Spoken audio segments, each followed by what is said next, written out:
मैं बंडी संजय कुमार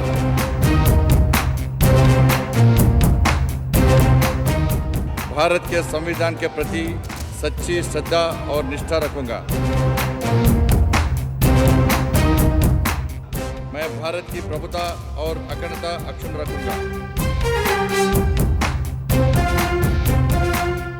जबकि ऐसे राज्य मंत्री के रूप में अपने कर्तव्यों के सम्यक निर्वहन के लिए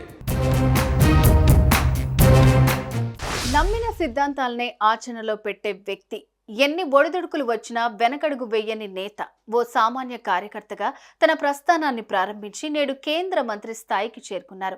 ఎలాంటి బ్యాక్గ్రౌండ్ లేకుండా ఎన్నో ఆటుపోట్లను అధిగమించి రాజకీయాల్లో ఎదిగారు. ప్రజా సమస్యలపై పోరాడుతూ ఎన్నోసార్లు జైలుకు కూడా వెళ్లారు. కార్పొరేట్ స్థాయి నుంచి కేంద్ర మంత్రిగా ఎదిగారు. ఆయనే కరీంనగర్ పార్లమెంటు సభ్యులు బండి సంజయ్ కుమార్. ఇది ఎలా సాధ్యమైంది? బండి సంజయ్ ప్రత్యేకతలేంటి? ఆయన జీవితం గురించి ఆసక్తికర వివరాల్ని ఇప్పుడు తెలుసుకుందాం.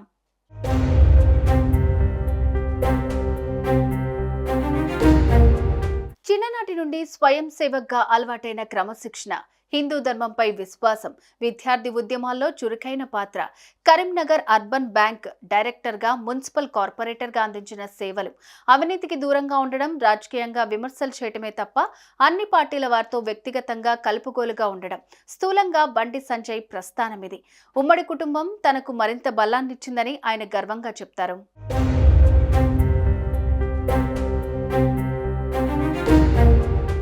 బండి సంజయ్ది సామాన్య మధ్యతరగతి కుటుంబం. 1971 జూలై 11న కరీంనగర్లో బండి సంజయ్ జన్మించారు. బి నర్సయ్య, శకుంతల తల్లిదండ్రులు. బండి సంజయ్ తండ్రి ఓ ప్రభుత్వ పాఠశాలలో ఉపాధ్యాయుడిగా విధులు నిర్వహించారు. కరీంనగర్లోని సరస్వతి శిశు మందిర్లో బండి సంజయ్ విద్యాభ్యాసం సాగింది. 12 ఏళ్ల వయసులోనే RSSలో చేరారు. ఆయన ఘటన్ నాయక్, ముఖ్య శిక్షక్గా ప్రాథమిక స్థాయి నుంచి RSSలో పనిచేశారు. కళాశాల విద్య కూడా కరీంనగర్లోనే సాగింది. ఆ తర్వాత 2014లో తమిళనాడులోని మదురై కామరాజ్ యూనివర్సిటీ నుంచి పబ్లిక్ అడ్మినిస్ట్రేషన్లో మాస్టర్స్ డిగ్రీని పొందారు. బండి సంజయ్ భార్య అపర్ణ. వారికి 2 కుమారులు, సాయి భగీరథ్, సాయి సుముఖ్. భార్య అపర్ణ బ్యాంక్ ఉద్యోగి.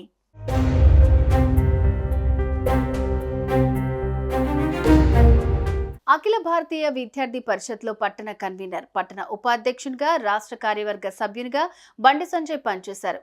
ది కరీంనగర్ కోఆపరేటివ్ అర్బన్ బ్యాంక్లో 2 పర్యాయాలు 1994 నుంచి 99, 99 నుంచి 2003 వరకు డైరెక్టర్గా బాధ్యతలు నిర్వహించారు. భారతీయ జనతా యువమోర్చా పట్టణ ప్రధాన కార్యదర్శి, పట్టణ అధ్యక్షుడిగా, స్టేట్ ఎగ్జిక్యూటివ్ మెంబర్గా, రాష్ట్ర ఉపాధ్యక్షునిగా, నేషనల్ ఎగ్జిక్యూటివ్ మెంబర్గా, జాతీయ కార్యదర్శిగా సేవలందిస్తూ కేరళ, తమిళనాడు ఇన్ఛార్జిగా బండి సంజయ్ బాధ్యతలు చేపట్టారు. ఎల్కే అద్వానీ చేపట్టిన సురాజ్ రథయాత్రలో వెహికల్ ఇన్ఛార్జిగా ఉన్నారు. ఇక కరీంనగర్ నగరపాలక సంస్థగా ఏర్పడిన తర్వాత మొట్టమొదటిగా 48వ డివిజన్ నుంచి బీజేపీ కార్పొరేటర్గా విజయం సాధించారు.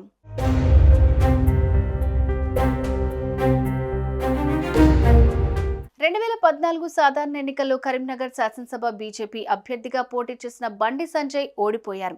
2016లో బీజేపీ రాష్ట్ర అధికార ప్రతినిధిగా నియామకమయ్యారు. 2019 ఎన్నికల్లో తిరిగి బీజేపీ తరపున కరీంనగర్ శాసనసభ నియోజకవర్గ అభ్యర్థిగా పోటీ చేసి మళ్లీ ఓటమి పాలయ్యారు. 2019 ఎన్నికల్లో కరీంనగర్ పార్లమెంటు నియోజకవర్గ బీజేపీ అభ్యర్థిగా పోటీ చేసి టీఆర్ఎస్ కంచుకోటను బద్దలు కొట్టారు. 96,000 పైచిలుకు ఓట్లతో ఘన విజయం సాధించారు. 2019లో ఓబీసీ వెల్ఫేర్ పార్లమెంటు కమిటీ మెంబర్గా నియమితులయ్యారు. 2019 అర్బన్ డెవలప్మెంట్ పార్లమెంటు కమిటీ మెంబర్గా నియామకం. 2019లో టొబాకో బోర్డు మెంబర్గా నియామకమై సేవలు అందించారు.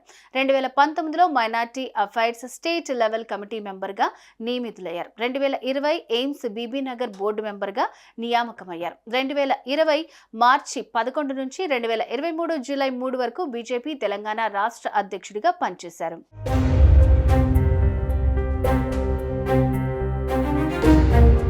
2023 జూలై 8న జాతీయ కార్యవర్గ సభ్యుడిగా బండి సంజయ్ నియమితులయ్యారు. 29 జూలై 2023న బీజేపీ జాతీయ ప్రధాన కార్యదర్శిగా నియామకమయ్యారు. 2023 నవంబర్లో జరిగిన అసెంబ్లీ ఎన్నికల్లో కరీంనగర్ బీజేపీ అభ్యర్థిగా పోటీ చేసి ఓటమిని చవిచూశారు. అయితే అక్కడితో ఆగిపోకుండా మరింత పట్టుదలతో పనిచేశారు. 2024 మేలో జరిగిన పార్లమెంట్ ఎన్నికల్లో కరీంనగర్ బీజేపీ అభ్యర్థిగా పోటీ చేసి ఘన విజయం సాధించారు. 5,85,116 ఓట్లు సాధించారు. 2,25,209 మెజార్టీతో రెండవసారి ఎంపీగా గెలిచారు. 2006 ఉప ఎన్నికల్లో బీఆర్ఎస్ అధినేత కేసీఆర్ కు 2,15,181 ఓట్లు రాగా 2014లో వినోద్ కుమార్ కు 2,05,007 ఓట్లు వచ్చాయి. ఇప్పటివరకు ఇవే అత్యధిక ఓట్లు కాగా తాజా ఫలితాలతో బండి సంజయ్ కుమార్ ఆ రికార్డును బద్దలు కొట్టి కరీంనగర్ చరిత్రలో మరో కొత్త రికార్డు నెలకొల్పారు. మొత్తంగా బీజేపీలో సామాన్య కార్యకర్తగా తన ప్రస్థానాన్ని ప్రారంభించిన బండి సంజయ్ నేడు కేంద్ర మంత్రి స్థాయికి చేరుకున్నారు.